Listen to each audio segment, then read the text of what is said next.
आप सभी का पार्ट 3 में जो है स्वागत है। आज हम लोग देखेंगे क्लास 10th गणित मॉडल पेपर का 6वां सवाल का जो है सॉल्यूशन और 7वां सवाल का सॉल्यूशन।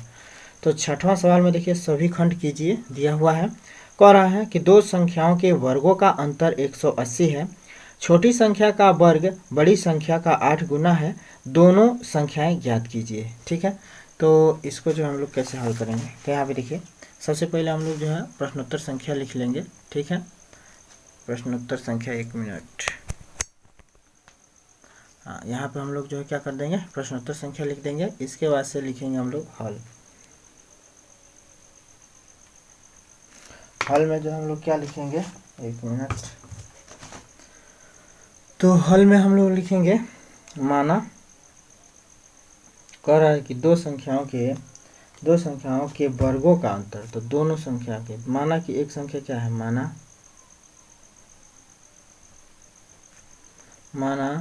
कि एक संख्या यानी कि बड़ी संख्या, माना कि, क्योंकि इधर कह रहा है कि छोटी संख्या का वर्ग बड़ी संख्या का 8 गुना है। तो माना बड़ी संख्या क्या है, x है, और छोटी संख्या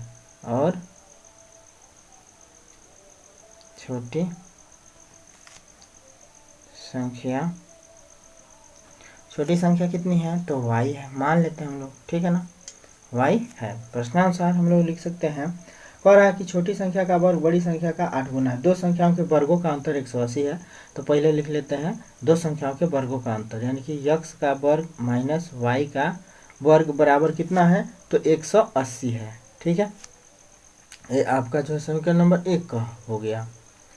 अब कह रहा है कि छोटी संख्या का वर्ग बड़ी संख्या का 8 गुना है। छोटी संख्या का जो वर्ग है यानी कि y का वर्ग बराबर बड़ी संख्या का जो है कितना कर देना है, 8x। ठीक है, बड़ी संख्या का 8 गुना है, यानी कि y स्क्वायर बराबर कितना निकल जा रहा है, 8x। ये हो गया आपका समीकरण नंबर 2। तो इस मान को जो हम लोग समीकरण नंबर 1 पे रख देते हैं, तो y स्क्वायर बराबर 8x को समीकरण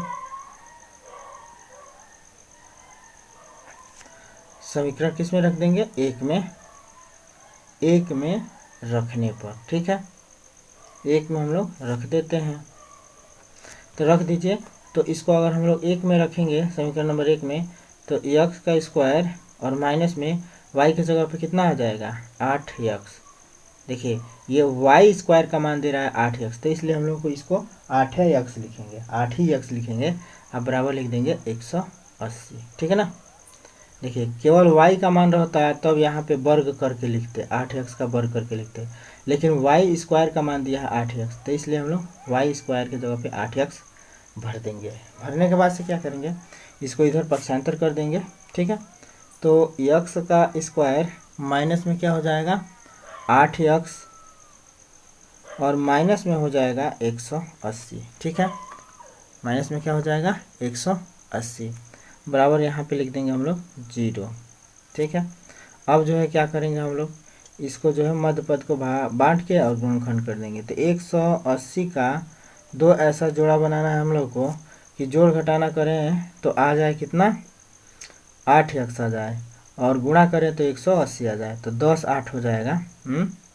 10 8 कितना हो जाएगा, मान लीजिए माइनस में 10 ले लिया जाए, तो -10 में से -10 और -8 ले लिया जाए, तो माइनस में जोड़ देंगे तो माइनस में 18, माइनस में 18 हो जा रहा है ना, 18 दहाँ पर 180, 18 दहाँ पर 180, 18 10 लेना पड़ेगा, एक प्लस एक माइनस लेना पड़ेगा, तो माइनस ज़्यादा लेना पड़ेगा, प्लस कम लेना पड़ेगा। तो 18 दहाँ पे 180, 18 में से 10 घट जाएगा तो 8 हो जाएगा। ठीक है, तो एक प्लस ले लेंगे, एक माइनस, और प्लस कितना होगा और माइनस कितना होगा, मैंने माइनस वाला ज़्यादा में लेना पड़ेगा, तो माइनस में जो है 18 ले लेंगे या प्लस में 10 ले लेंगे, ताकि इसको दोनों को जोड़ेंगे तो माइनस में 8 आ जाएगा, गुणा करेंगे तो 180 आ जाएगा। ठीक है, अब हम लोग जो है क्या करते हैं, तो एक्स स्क्वायर माइनस में ले लेते हैं हम लोग, किसी भी अंक को पहले ले सकते हैं, तो माइनस में 18 ले लेते हैं, माइनस में 18x, प्लस में 10x ले लेते हैं, अब माइनस में 180 बराबर 0 लिख देते हैं। ठीक है, अब क्या होगा, तो इसको जोड़ा बना लेते हैं। तो इसमें और इसमें से क्या कॉमन निकलेगा, तो यक्स कॉमन निकल जाएगा। तो यक्स कॉमन निकलता है तो यहाँ यक्स हो जाएगा और माइनस में 18 हो जाएगा।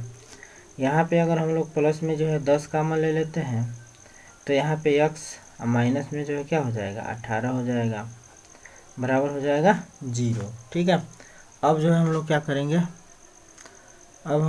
करेंगे, अब इसको एक में ले लेते हैं तो x प्लस 10 हो जाएगा, और इसको इसमें से कोई एक ले लेते हैं तो x माइनस 18 हो जाएगा, बराबर है 0 के। तो अब हम लोग जो है इसको लिख सकते हैं x प्लस 10 बराबर 0, और इसको लिख सकते हैं x माइनस 18 बराबर 0। यहाँ पे x बराबर माइनस 10 हो जाएगा, यहाँ पे x बराबर 18 हो जाएगा। चूँकि हम लोगों को धनात्मक मान ही लेना होता है तो इसलिए x बराबर 18 लेंगे। ठीक है, तो x का मान अगर 18 है, यानी कि बड़ी संख्या 18 है, तो छोटी संख्या कितनी होगी, तो छोटी संख्या कितनी है, तो बड़ी संख्या का जो है 8 गुना है, तो 18 बटे 144, 18 बटे 144, यानी कि वाई स्क्वायर बराबर। ठीक है, अब हम लोग जो है क्या कर देंगे, x बराबर 18 ही ले लेंगे। ठीक है, मैंने अतः बड़ी संख्या, यानी कि हम लोग यदि x बराबर 18 लेते हैं तो बड़ी संख्या हो गया हम लोग कितना, 18। ठीक है, बड़ी संख्या 18 हो गया, तो छोटी संख्या बराबर, छोटी संख्या के लिए हम लोग क्या करेंगे, क्या प्रयास करेंगे, तो x का मान 18 है, तो समीकरण नंबर जो है इस मान को समीकरण नंबर 2 में रखेंगे, इस मान को समीकरण 2 में रखेंगे, समीकरण 2 में रखने पर समीकरण 2 में रख देते हैं। तो अगर इस मान को समीकरण 2 में रखेंगे तो वाई स्क्वायर बराबर क्या है, 8 इंटू 18, तो 18 बटे 144 हो जाएगा। तो वाई स्क्वायर बराबर 144, तो वाई बराबर क्या हो जाएगा, अंडर रूट में 144, अंडर रूट में 144 का मतलब कितना हो जाएगा, अंडर रूट में 12 गुणे 12, यानी कि ये हो जाएगा 12, ये कितना हो जाएगा 12। तो छोटी संख्या कितनी हो जाएगी 12, और बड़ी संख्या कितनी हो जाएगी 18। ठीक है, तो इस प्रकार ये हो गया आपका बराबर छोटी संख्या। ठीक है, तो अब हम लोग को क्या बताना है, दो संख्या के बारे में था, तो दोनों संख्याएं याद कीजिए। अतः दोनों संख्याएं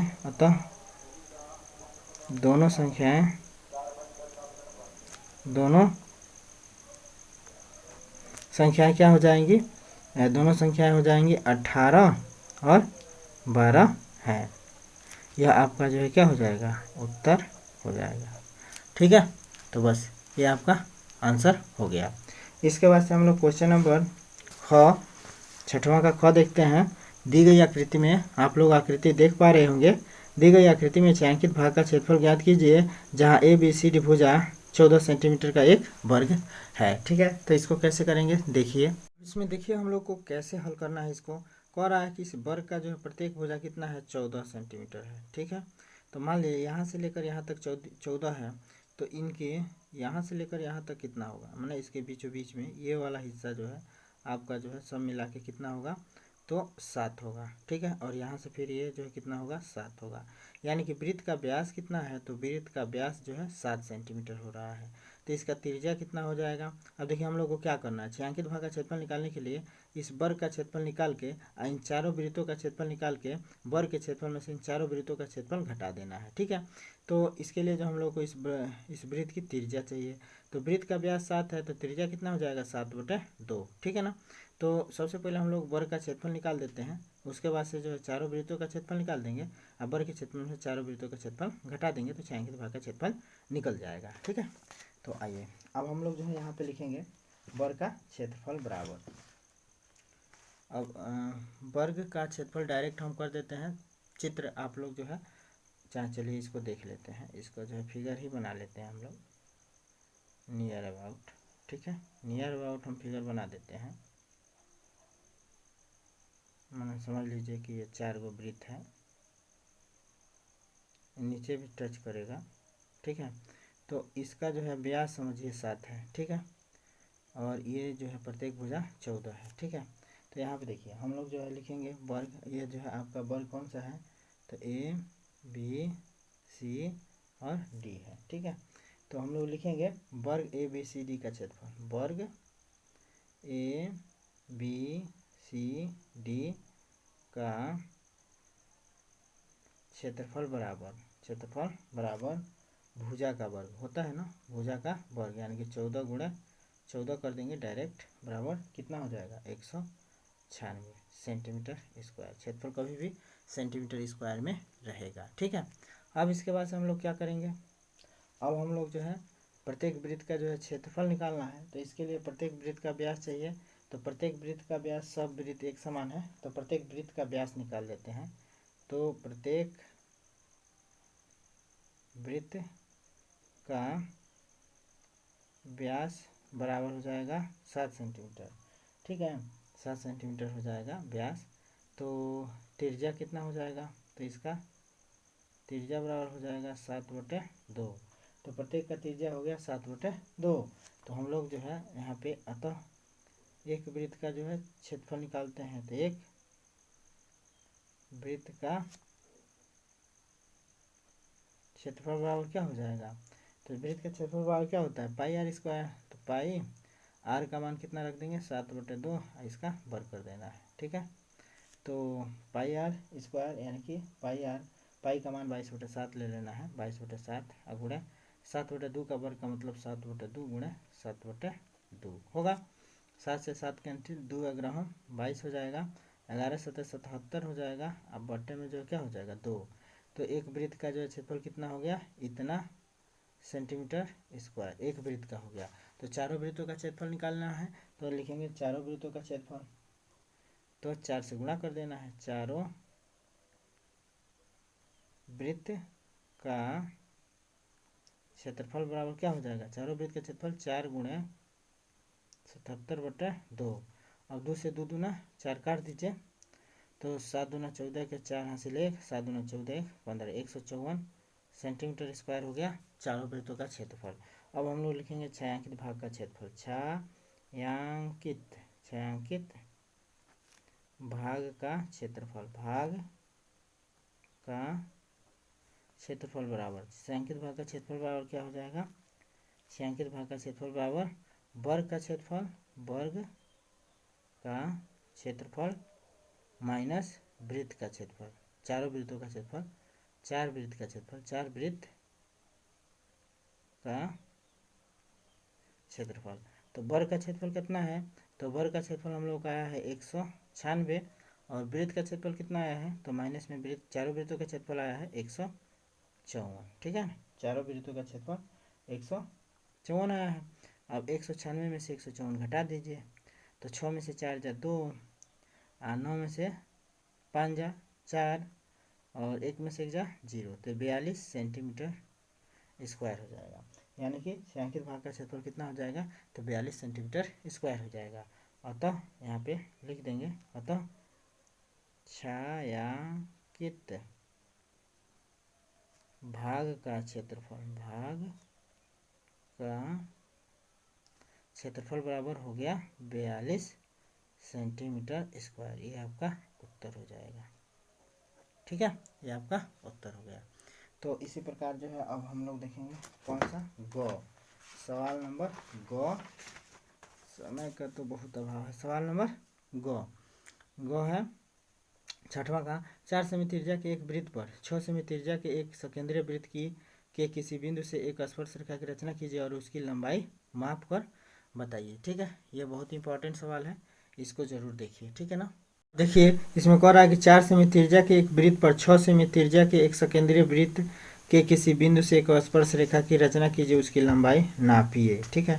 तो देखिए 4 सेमी त्रिज्या के वृत्त पर 6 सेमी त्रिज्या के एक सकेंद्रीय वृत्त, यानी कि जो 4 सेंटीमीटर त्रिज्या का वृत्त बनाएंगे उसी पे 6 सेमी त्रिज्या का एक जो है और वृत्त बनाएंगे, और इस पे स्थित कोई बिंदु से जो है इस पे जो है स्पर्श रेखा की रचना करना है। तो सबसे पहले हम लोग 4 सेंटीमीटर का एक वृत्त बनाते हैं। ठीक है, आप लोग पेंसिल और प्रकार की सहायता से बनाइएगा, हम जो है पेन और प्रकार की सहायता से बना रहे हैं। ठीक है, तो इसको देख लीजिए, 4 सेंटीमीटर का स्केल पे आप लोग दूरी भर लीजिए। ठीक है, ये आपका त्रिज्या हो जाएगा 4 सेंटीमीटर का। ठीक है, त्रिज्या भर लिए। अब जो है हम लोग इसी त्रिज्या से जो है एक वृत्त की रचना करते हैं।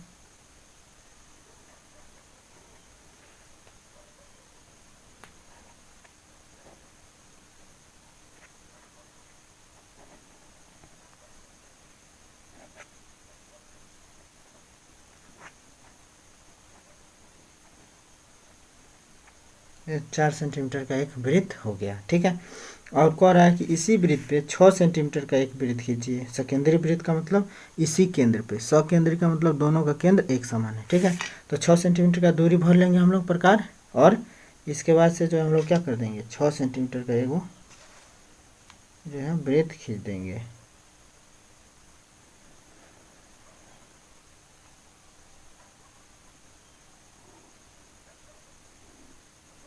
ठीक है, ये 6 सेंटीमीटर का एक वृत्त हो गया। ठीक है, अब हम लोग जो है क्या करेंगे, मान लेते हैं कि इस पे कोई बिंदु P है। ठीक है, कह रहा है कि जो 6 सेंटीमीटर का जो वृत्त है ना, इस पे कोई एक बिंदु P है, तो यहाँ से हम लोग इसको मिला देते हैं। ठीक है, और इस पे मान लेते हैं ये बिंदुआ जो है क्या है, P है। इसी बिंदु से इस रेखा पर जो 4 सेंटीमीटर वाला वृत्त है, इस पे जो है स्पर्श रेखा की रचना करना है। ठीक है, तो स्पर्श रेखा की रचना कैसे करते हैं, इसको और इसको मध्य भाग में विभाजित कर देंगे, एक वृत्त खींच देंगे, जौन इसको काटेगा वही यहाँ से स्पर्श रेखा हो जाएगा। ठीक है, तो P बिंदु को 2 बराबर भागों में बांटते हैं हम लोग। OP को, OP रेखाखंड को, O हो जाएगा वृत्त का केंद्र। ठीक है, तो OP रेखाखंड को 2 बराबर भागों में विभाजित कर लेते हैं। तो क्या करेंगे, P बिंदु से आधा से अधिक प्रकार भर देंगे। ठीक है, और एक इधर चाप काट देंगे और एक इधर चाप काट देंगे। ठीक है, काट दिया। और इसी चापुआ से इसको कोई एडजस्टिंग नहीं करना है, इधर भी काट देंगे और इधर भी काट देंगे। काट दिया। अब जो है क्या करेंगे, इसको जो है हम लोग ऐसे जो है मध्य भाग में मिला लेंगे, मैंने ये मध्य भाग से विभाजित कर देगा, ये विभाजित कर दिया इसको मध्य से। ठीक है, अब ये हम लोग का क्या निकल जाएगा, त्रिज्या निकल जाएगा। अब क्या निकल जाएगा, ये त्रिज्या। तो इसको एडजस्ट कर लीजिए, ये हमारा त्रिज्या हो गया। इधर भी देख लीजिए बराबर आ रहा है कि नहीं आ रहा है, तो इधर भी बराबर आ गया। अब हम लोग जो है क्या करेंगे, अब एक वृत्त की रचना कर देते हैं। ठीक है,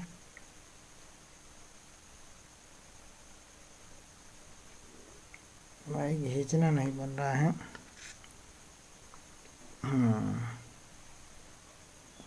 हो गया, एक जो है वृत्त बना दिया। किस पे रख के, इस पे रख के, मान लीजिए आपका O डैश पे रखा है हमने।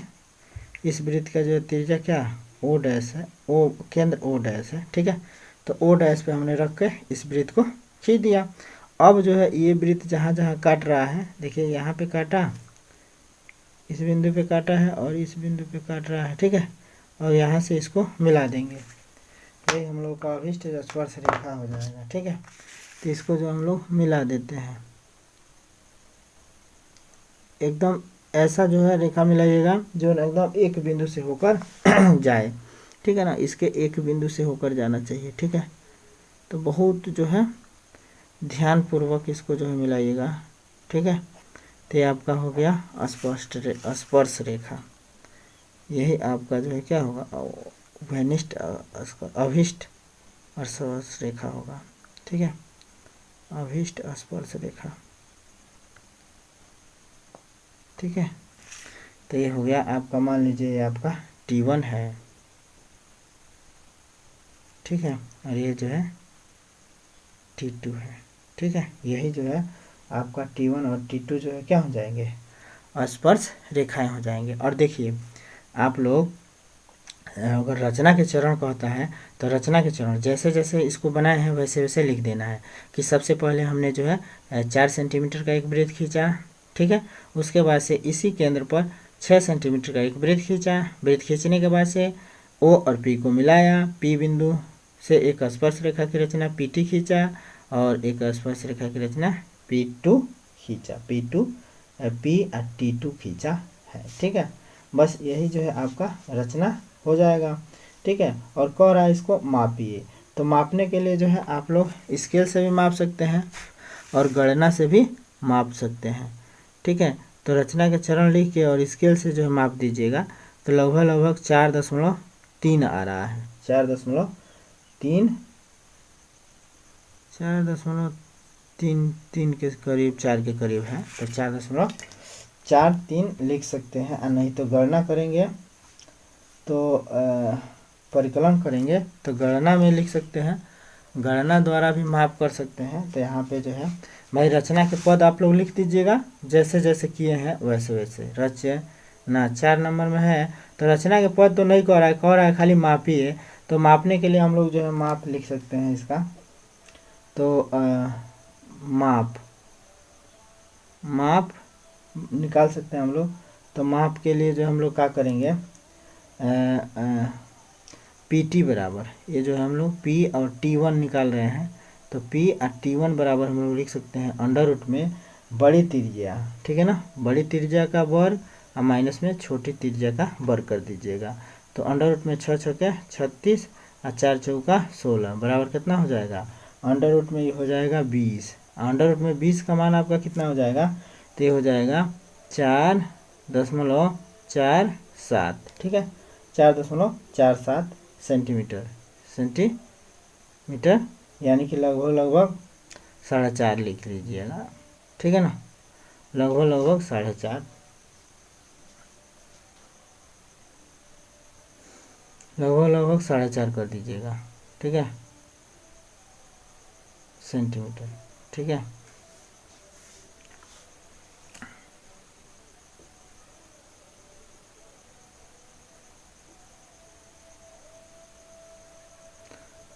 अरे 4.5 के करीब आ रहा था, तो 4.4 के करीब आ रहा था ना मापने पर, तो 4.5 लिख दीजिएगा लगभग। ठीक है ना, बस यही आपका जो है माप हो गया।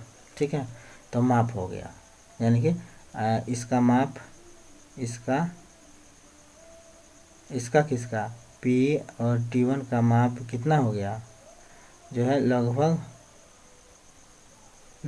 में लिखेंगे, लगभग कितना हो जाएगा 4.5 सेंटीमीटर। ठीक है, बस ऐसे जो है कर देना है। ठीक है, बस ऐसे बना देना है। और बहुत करेंगे तो यहाँ पे दिखा दीजिएगा कि इसकी त्रिज्या कितनी है। तो इसकी त्रिज्या जो है ये दिखा दीजिएगा कितना है, तो 4 सेंटीमीटर इसका त्रिज्या हुआ था, तो 4 सेंटीमीटर दिखा दीजिएगा। और बड़का का त्रिज्या हुआ कितना था, तो 6 सेंटीमीटर। ठीक है, बस ऐसे दिखा देना है।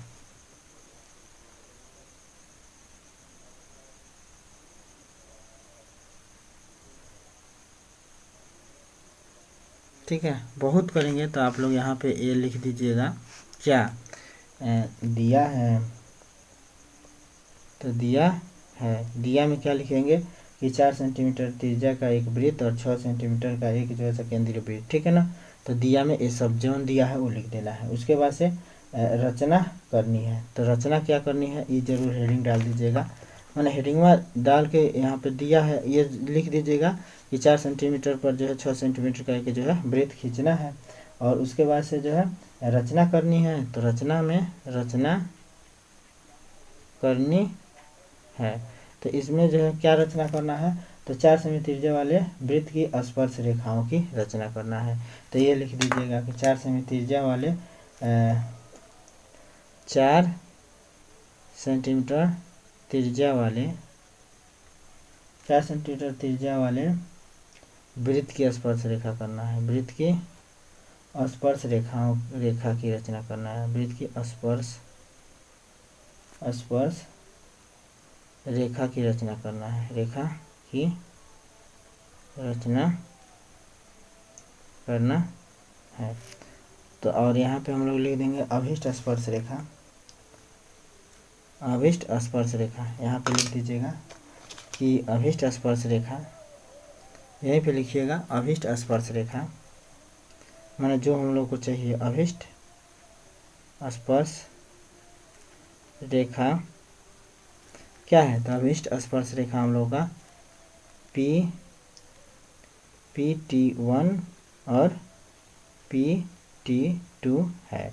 ठीक है, बस आपका आंसर हो जाएगा इतना में, बस हो गया। तो इसको जो आई होप आप लोग अब बना लेंगे, इसमें कोई दिक्कत नहीं होना चाहिए। ठीक है, अब इसके बाद से हम लोग देखते हैं क्वेश्चन नंबर कौन सा है इसका, लास्ट क्वेश्चन है घ। ठीक है, लास्ट क्वेश्चन घ है इस वीडियो में, बस आपको इतना ही बताएंगे। इसके बाद से 7वां क्वेश्चन आप लोगों को अगले वीडियो में, 7वां क्वेश्चन अगले वीडियो में बताएंगे, क्योंकि अच्छे से बताना है, अच्छे से समझाना है, तो टाइम तो लगेगा, तो इसलिए इसको अगले वीडियो में हल करा देते हैं। ठीक है ना। अब कह रहा है कि किसी स्कूल की कक्षा में कक्षा 10 की जो 51 लड़कियों की ऊंचाइयों का जो है सर्वेक्षण किया गया, निम्नलिखित आंकड़े जो है प्राप्त किए गए। ठीक है, माध्यक ऊंचाई ज्ञात कीजिए। ठीक है, तो इसमें माध्यक ऊंचाई ज्ञात करना है। ठीक है, इसको देखिए कैसे करेंगे। इसको हल करने के लिए यह जो सारणी दिया गया है से कम प्रकार का जो सारणी है, तो इस सारणी को हम लोग ऐसे लिख लेंगे। ठीक है ना, यहाँ पे लिख दीजिएगा कि जो है दिए गए सारणी को सुव्यवस्थित करके निम्न प्रकार लिखा जा सकता है। ठीक है, और इसको जो है ऐसे हम लोग क्या करेंगे, लिख देंगे। ठीक है, लिख देंगे भाई 140 से कम प्रकार का है ना, तो 140 से कम पहले दिखा दीजिएगा यहाँ पे लिख के, मैंने 140 से कम को जो है 135, देखिए 5-5 के जो है अंतराल से चल रहा है ना, 45 हो गया, फिर 45 से जो है 50 हो गया, 5-5 के अंतराल से चल रहा है, तो जो है 140 से कम तो 135 और 140 ऐसे जो है लिख सकते थे। तो इसको हम लोग पहले बेर लिख सकते हैं 140 से कम, तो 140 से कम, फिर 45 से कम है, तो 45 से कम का मतलब 140 से ऊपर, 145 से कम। ठीक है, फिर 145 से ऊपर, 150 से कम, फिर 150 से ऊपर, ऐसे कह रहा है। ठीक है ना, कह रहा है, तो ऐसे जो हम लोग लिख देंगे, माने इस सारणी को आप लोग ऐसे बना दीजिएगा जब से कम कहेगा तब। ठीक है ना, जब से कम कहेगा तब जो है इस सारणी का रूप जो है हम लोग क्या कर देंगे, ऐसे कर देंगे। ठीक है, अब हम लोग जो है क्या करेंगे, इसका जो है बारंबारता दिया हुआ है, तो संचयी बारंबारता निकाल लेंगे। तो संचयी बारंबारता इसका कैसे निकालेंगे, तो देखिए संचयी बारंबारता कैसे निकालते हैं, पहले 4 है तो इसको जो है 4 लिख देंगे। ठीक है, अब इस 4 में 7 जोड़ देंगे, तो 7-4 कितना हो जाएगा, 11।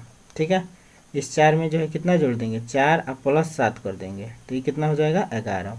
फिर 11 में जो हम लोग 18 जोड़ देंगे, फिर जो है 11 में प्लस क्या कर देंगे, 18 कर देंगे, तो ये हो जाएगा कितना आपका 8 1 9 1 1 2 29 हो जाएगा। ठीक है, तो ऐसे ही जो हम लोग बना देंगे। तो ऐसे ही अब फिर 29 में आप कितना जोड़ दीजिए, 29 में आप जोड़ देंगे 11, तो ये कितना हो जाएगा आपका 40। ये कितना हो जाएगा 40। 40 में आप जोड़ दीजिए 6, 40 में आप फिर जोड़ दीजिए 6, तो हो जाएगा आपका 46। फिर 46 में आप लोग जोड़ दीजिए, 46 में आप जोड़ दीजिए 5, तो हो जाएगा 46 5 51, तो कितना हो जाएगा 51।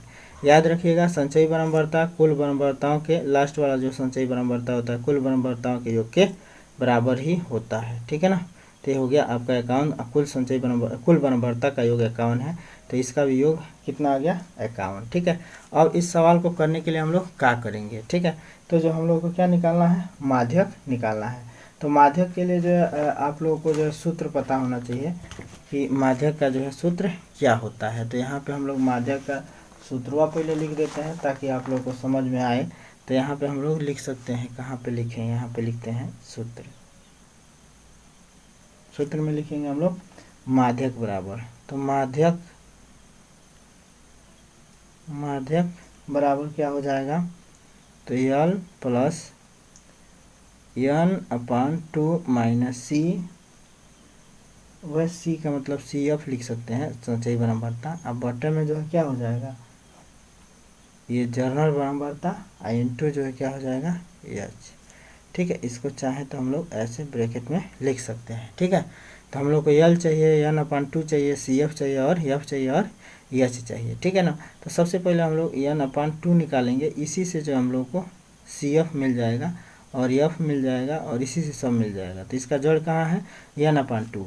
तो यह n जो है क्या होता है, तो कुल संचयी बारंबारताओं का, कुल बारंबारताओं का योग होता है। ठीक है, तो n बराबर, अब यहाँ पे हम लोग सिग्मा F ना लिख के इसको n बराबर लिखते हैं, इसको क्या लिख देते हैं n बराबर। ठीक है, n बराबर कितना हो जाएगा 51, n बराबर कितना हो गया 51। तो हम लोग जो है यहाँ पे लिखेंगे अब n बराबर 51 है, ठीक है n बराबर 51 है। अतः n बटे 2 कितना हो जाएगा, तो 51 और बटे 2 कर देंगे तो ये हो जाएगा लगभग 25.5 हो जाएगा ना, 25.5। अब हम लोग जो है क्या 25.5 को जो है देखेंगे कि ये 25.5 किस संचयी बारंबारता में मिलेगा। तो यह 25.5 जो है संचयी बारंबारता 29 में मिलेगा, ठीक है ना, संचयी बारंबारता 29 में मिलेगा। तो इसका प्रेक्षण मान क्या होगा, माने इसका जो है वर्ग अंतराल क्या होगा, तो भाई 29 वाला वर्ग अंतराल 145 और 150 हो जाएगा, ठीक है 145 और 150 हो जाएगा। यही जो है वर्ग अंतराल में से हम लोग को लोअर लिमिट मिल जाएगा, ठीक है। तो यहाँ पे हम लोग लिखेंगे कि 25.5 संचयी बारंबारता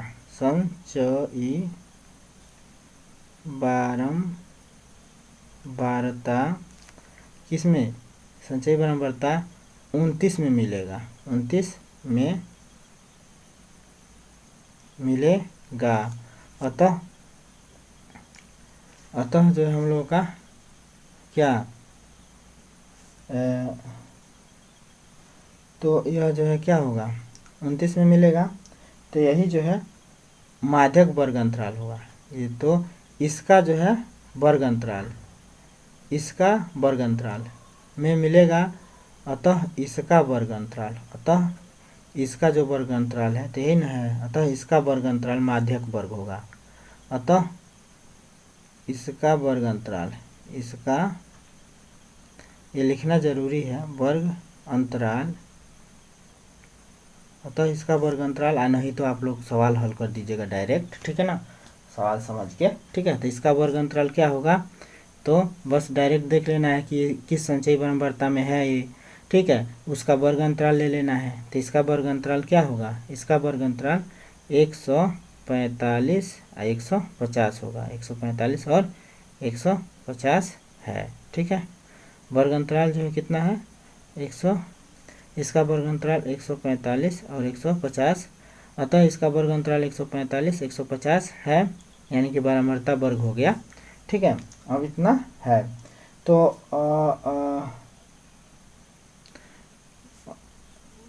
अगर इसका वर्ग अंतराल इतना है तो इसका इससे हम लोग जो है ले सकते हैं यल बराबर हम लोग लिख सकते हैं 145, ठीक है। और ये यल बराबर 145 हो गया। और ठीक अब देखिए यह जो संचयी बारंबारता है इसमें मिल रहा है, तो इसके ऊपर वाला संचयी बारंबारता हम लोगों को CF का चुनाव कर लेना है। ये जो है CF का मान ये हो जाएगा 11, ठीक है ना। तो इससे पहले का बारंबारता तो यहाँ पे हम लोग अब CF डायरेक्ट लिख देते हैं, कितना CF हो जाएगा 11, ठीक है। CF का मान ले लेंगे 11। और ये देखिए ये जो संचयी बारंबारता 29 में है तो इसके सामने का जो है हम लोग क्या ले लेंगे, F ले लेंगे, F का मान ले लेंगे। तो यहाँ पे हम लोग लिख देंगे F बराबर कितना ले लेंगे 18, ठीक है। और यहाँ पे जो है ऊंचाई ले लेंगे, ऊंचाई वर्ग माप जिसको कहते हैं, वर्ग माप ले लेंगे कितना, तो वर्ग माप कैसे निकालेंगे, 150 में से 145 घटा देंगे, माने जो भी वर्ग अंतराल लिए हैं तो उसका अंतर निकाल देंगे। तो 150 में से 145 घटाएंगे तो h बराबर हो जाएगा 5, h बराबर कितना हो गया 5। अब हम लोग जो है इन मानों को जो है किस में भर देंगे, इस साड़ी जो दिया गया हम लोग को जो सूत्र इसमें भर देना है, ठीक है ना।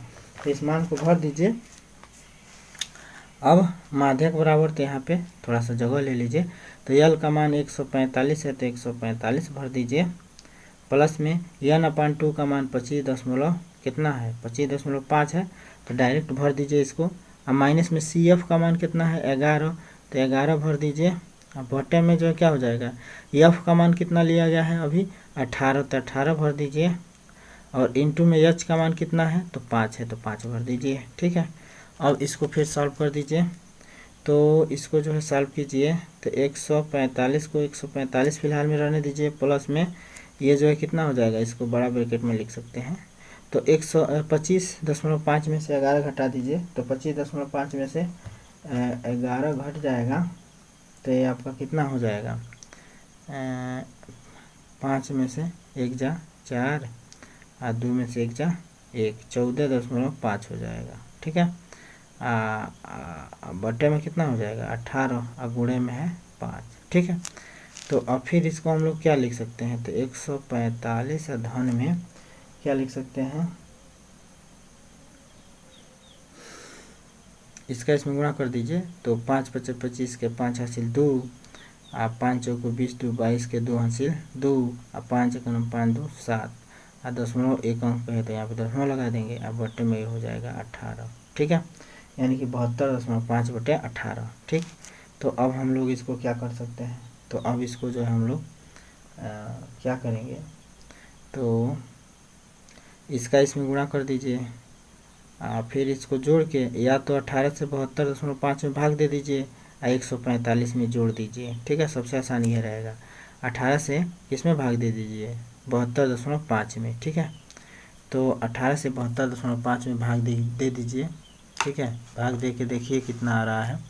ठीक है, देखिए भाग देने पर क्या आ रहा है, तो 18 से 72.5 में भाग देने पर आ रहा है 4.0277। ठीक है ना, अब यही जो है मान इसमें भर देना, जोड़ देना है, तो 145 में 4.027 जोड़ दीजिए, तो इसमें जोड़ेंगे हम लोग, तो देखिए दशमलव एक पूर्णांक में जोड़ा जाएगा, तो 145 अब में 4 मैंने कैसे जोड़ेंगे, तो 145.00 आप लिख सकते हैं। ठीक है ना, 00 कितना हो गया 0, अब दशमलव के सामने दशमलव लगा के इधर वाला अंक इधर लिखना है इसमें, तो इधर वाला अंक इधर से लिख देना है, इधर वाला अंक इधर से लिख देना है। ठीक है, लिख देना और जोड़ देना है, तो जोड़ दीजिए, तो 7 7 2 0, दशमलव के सामने दशमलव, 5 4 9 4 और 1, 149.027 और 027, तो 7 जो है 5 से बड़ा है, तो इसमें 0.3 कर सकते हैं, तो 149.03 भी लिख सकते हैं। ठीक है, तो इसको जोड़ेंगे तो 149.03 जो है क्या हो जाएगा, आंसर हो जाएगा। ठीक है, तो आंसर को स्पष्ट कर देंगे हम लोग, तो यहाँ पे लिखेंगे अतः लड़कियों की माध्यक ऊंचाई, लड़कियों की माध्यक